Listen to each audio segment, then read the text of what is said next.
Hey, how's it going, everybody? Hope everyone's doing good. It's been a pretty eventful. I don't know when the last time I did a video was, maybe about a week or so. It's been pretty eventful though. Um, but I was gonna jump on the whole Epstein bandwagon and stuff, but I'm pretty sure we're not gonna see anything um, much come out of that tomorrow. Pam Bondi gave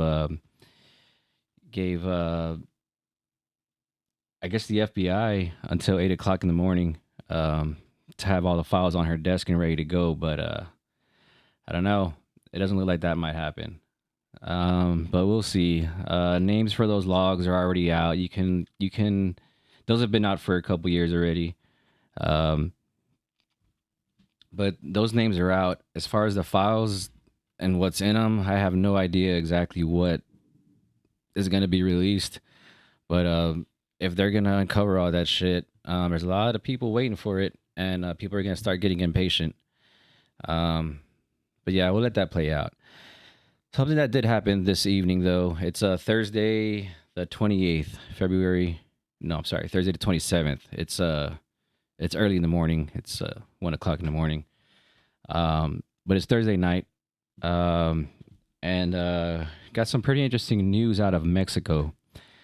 Um, so if if you can recall, Mexico, I'm sorry, Donald Trump, he put some tariffs on Mexico, um, or he was going to, and then he ended up putting a 30-day pause on the tariffs while Mexico, I guess, offers some kind of solution with immigration and the cartel situation in that area.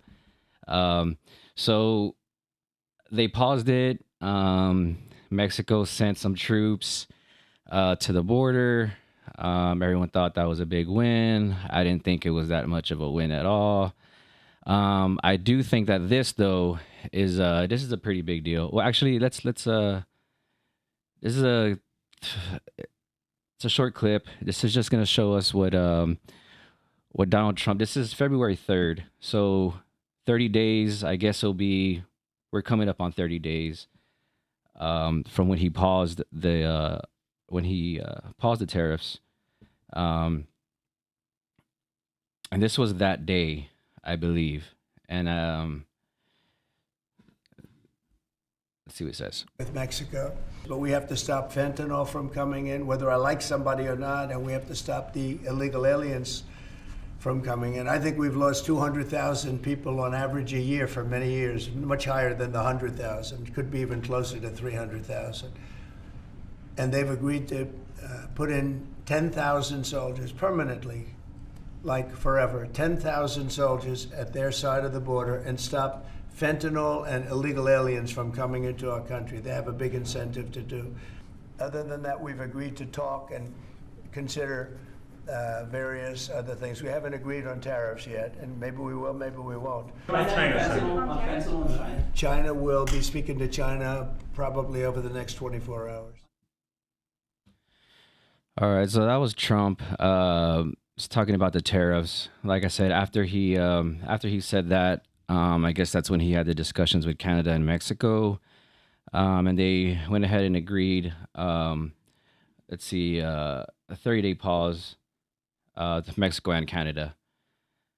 Um, so that was supposed to be like, all right, what are you guys gonna do? You know, um, um, so Trump pretty much said, all right, Mexico, the ball's in your court. Claudia Sheinbaum, she it didn't really look like she was doing much. Like I said, that that whole troop on the border thing, that was kind of weird. And as far as like the deportations went, I don't think that went as well as they planned as far as getting the amount of people out. It did scare a whole lot of people. I haven't looked at the numbers, so I don't even know if that's true. But I know as far as like the mass deportations, I don't think it was I don't think they did as much damage as they thought they were. Um, so we fast forward to today. Like I said, it was February 27th, Thursday night, and we get this headline here from the Associated Press. Let's see.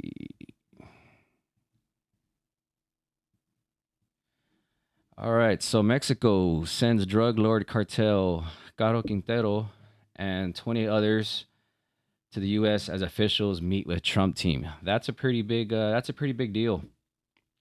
That's a pretty big deal for Trump. So it doesn't look like we'll be getting any tariffs soon, but I guess they're working on the cartels. So here we go. FBI 10 most wanted fugitive. So this guy Rafael Caro Quintero, um, he was wanted for violent crimes in aid of racketeering, conspiracy to commit violent crimes in aid of racketeering, conspiracy to kidnap a federal agent, kidnapping of a federal agent, felony murder of a federal agent, aiding and abetting, accessory after the fact.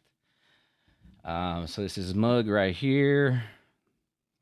I'll go ahead and read through a little bit of this. All right, so we got Mexico City.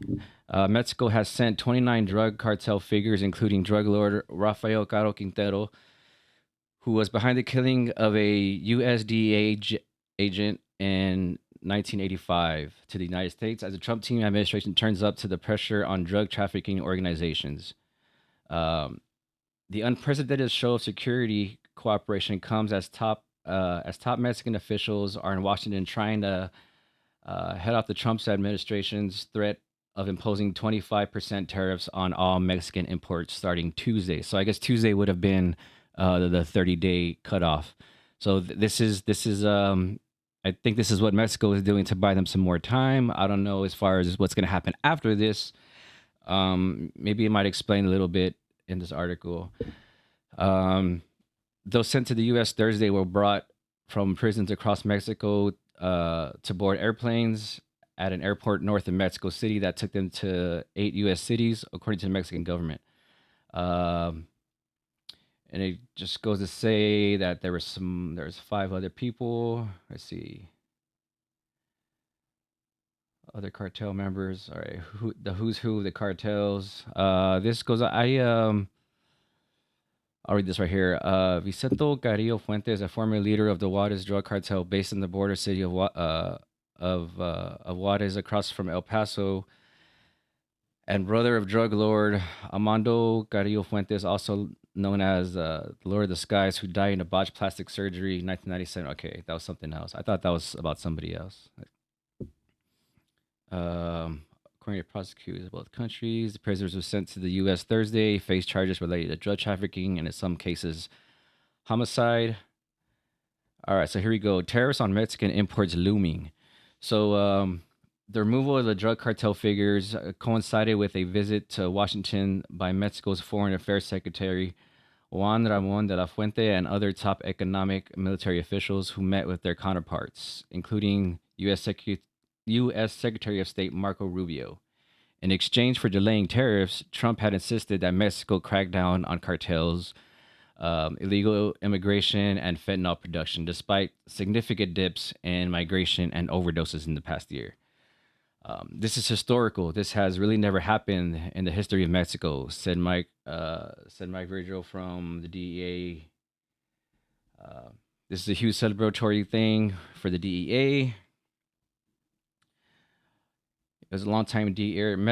Mexico surprise handover of one of the FBI's 10 most wanted fugitives was weeks in the making. So yeah, he was arrested, or he was sentenced back in 1985.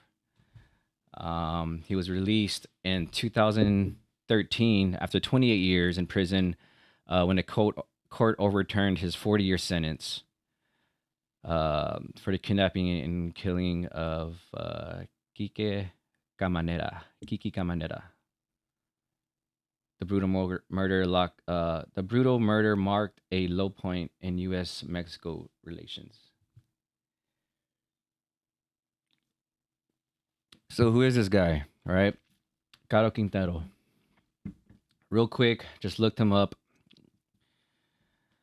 DEA agent Kiki Camanera was murdered in Mexico City in 1985. His alleged killer is now in the U.S. Um, so this came out today, right after they wait, which one?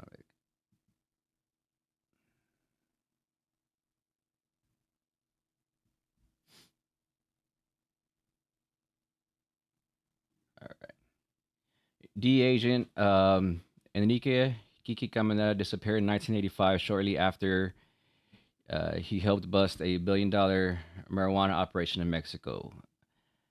Headed to a luncheon with his wife in February 1985. He was 37 years old, surrounded by five armed men who threw him into a car, sped away, according to the DEA. He had been due to transfer back to the U.S. just 3 weeks later, the DEA said. About a month after he disappeared, his body was found on a ranch about 60 miles away, according to the DEA. He had been tortured. So this is the guy right here. That's the guy that's the DEA agent that was murdered. Um, guess by this guy. Um, so this thing was let's see, I read somewhere here that it was like $1 billion marijuana bust.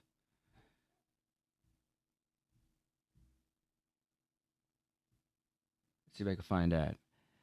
Oh yeah, yeah. The freaking first sentence I read shortly after he had bust $1 billion marijuana operation in Mexico. That's a lot of money. That's a lot of weed. In 1985 for weed, man, we're still doing this shit for weed, right? This is supposed to be for fentanyl. I mean, I guess it sends out a signal, to the cartels that uh, one way or another that they can find you, or maybe this is the cartel saying, I don't know, who knows? I could speculate a thousand different ways on what's happening here, but it's interesting. It's really interesting, and it's crazy that this was a $1 billion marijuana bust in 1985.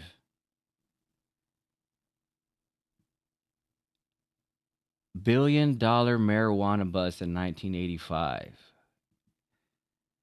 Have we had $1 billion bust of fentanyl? Has fentanyl killed? How many people has fentanyl killed compared to marijuana? Probably. I mean, it's fucking none. It's none. But these drug wars are so silly. Fentanyl, yeah, fentanyl's fucking bad. Get it the fuck out of here, and the people that push that shit, get them out of here too. This guy is holding a plant. Look at that. He's in a farm. He's in a field with plants. He got killed in 1985 for a $1 billion marijuana operation.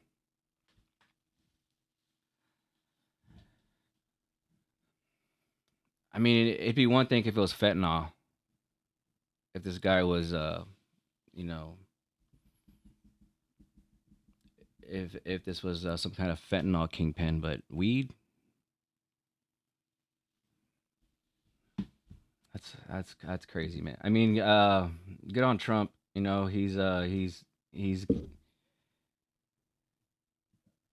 so what I thought tariffs were gonna be is, I guess, is what it ended up being. It was just a threat. Trump is getting something in advance with these 29 people handed over from Mexico. Who knows what kind of information that they're going to turn over? Maybe they're offering them some kind of protection.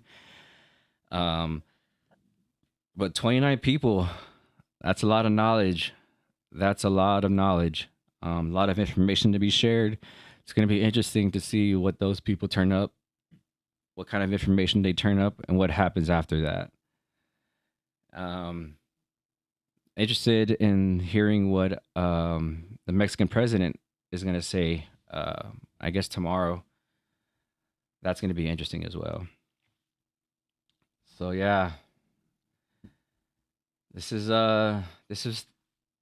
Trump's tariff threats in work. This is what he was trying to do. So it's working somewhat.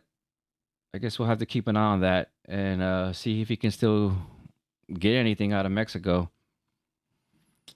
Um, yeah, I thought we were supposed to be deporting these drug dealers, but we're bringing them over here to the U.S. But whatever.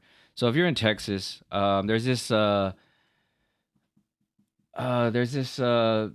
Senate Bill 3, State Senate Bill 3 in Texas. We can watch this little video on it. This is from Dallas. Um, so SB 3 is going to be pretty much a ban on all THC products.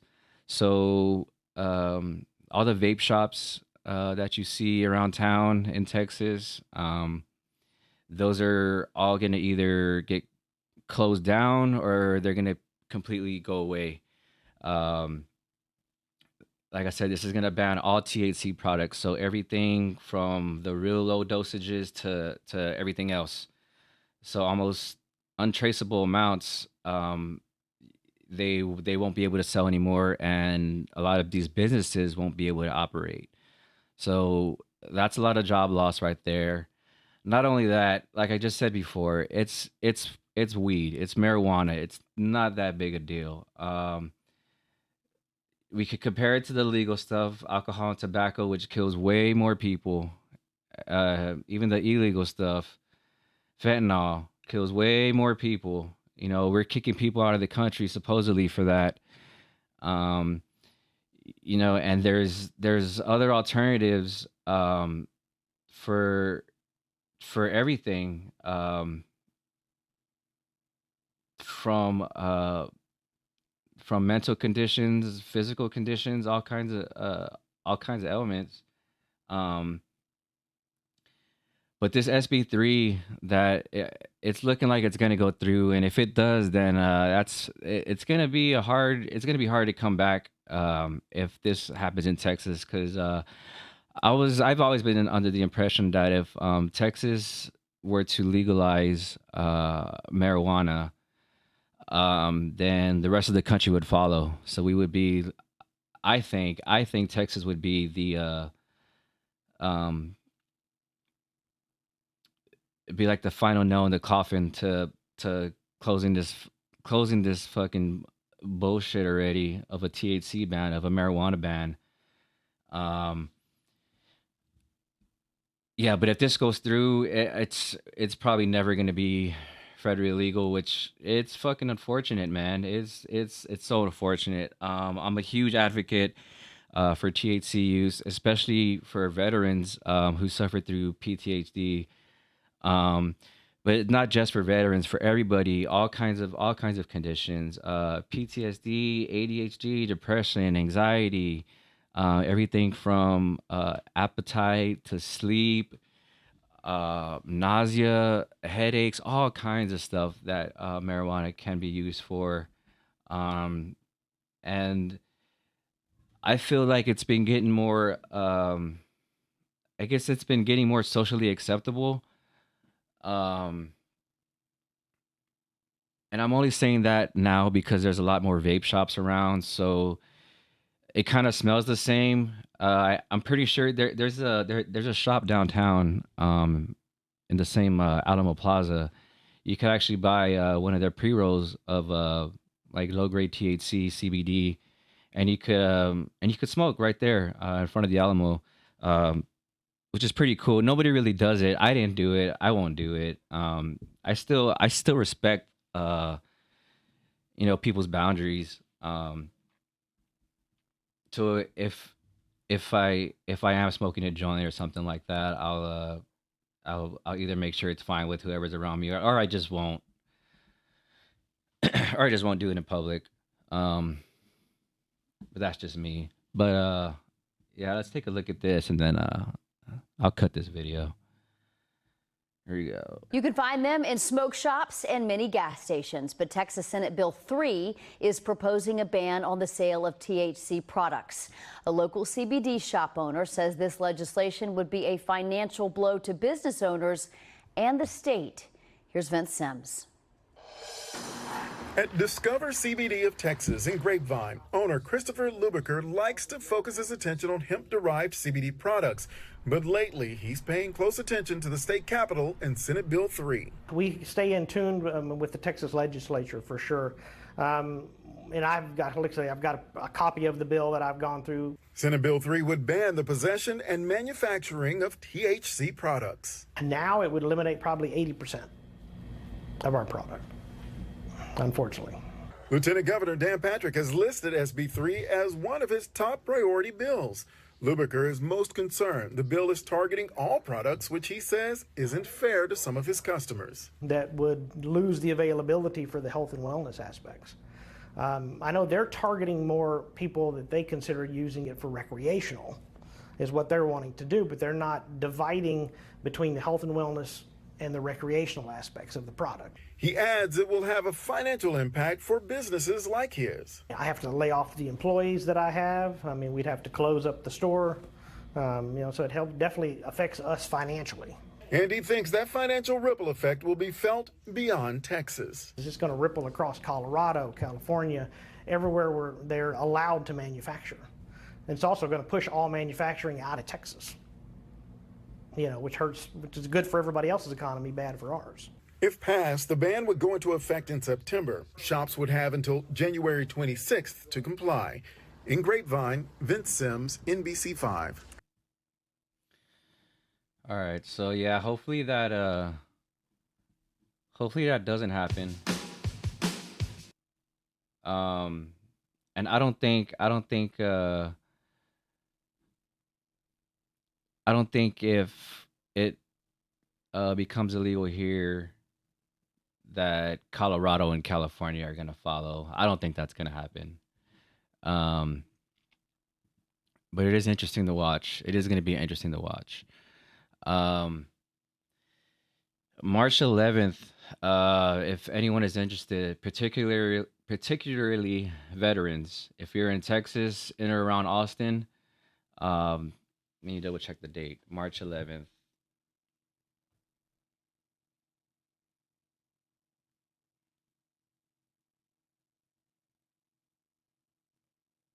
Yes. It's called Citizen Lobby Day with Texas Cannabis Collective. If you want to go ahead and look it up, there's just look up what I just said. You can, I guess, get like an invite. This is my first time ever doing anything like this, so you can get an invite. It's an all day thing. I think it starts at 7 in the morning. I think it lasts until 3. So you get there super early. There's gonna be like an itinerary. I'm gonna be going with the group of veterans. It's gonna be at the Capitol in Austin.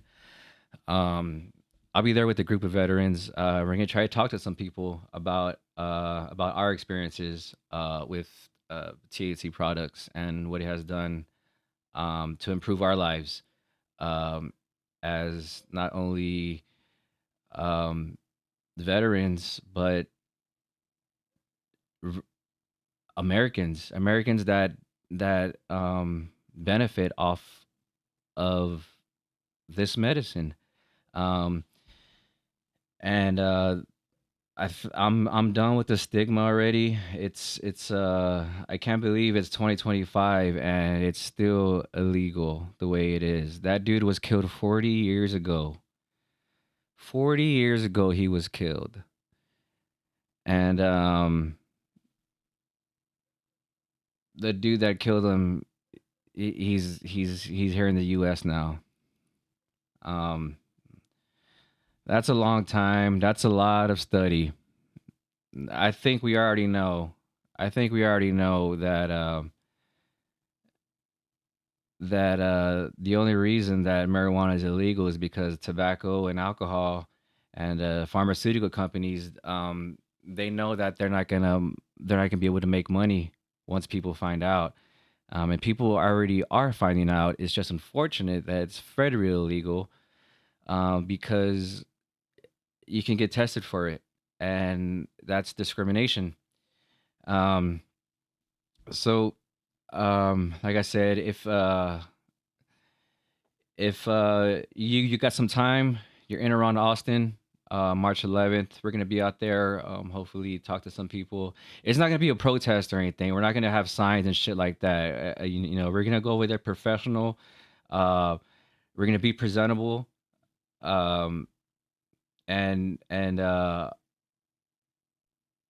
don't plan on blocking any streets or acting stupid like that. I plan on representing, myself and um thousands of other veterans who really need this, and Americans, millions of Americans who really need this. Um, so if you have some time, um, it'd be cool to see a lot of people out there. Um, if you want, write your Congress people. Um, let them know that this can't go through. Dan Patrick needs to fucking go, man. He's been the only fucking person that has been so. I don't know if he got bullied by somebody who sold weed when he was in high school or some shit like that, but he really doesn't like weed. But whatever. I hope he fucking heals from that shit, because man, no one's trying to hurt anybody. We're trying to help people by legalizing this stuff. Um, anyway, I got an appointment early in the morning. Um, so I guess I'll give that one for Trump for now, man. Mexico uh Mexico's playing. Mexico's playing. So now now I guess we'll see what Trump's gonna do next. Um, I'll put one on the board for him. But still, Texas, let's fucking make this shit legal. All right. All right, man. You have a good weekend if I don't see y'all later.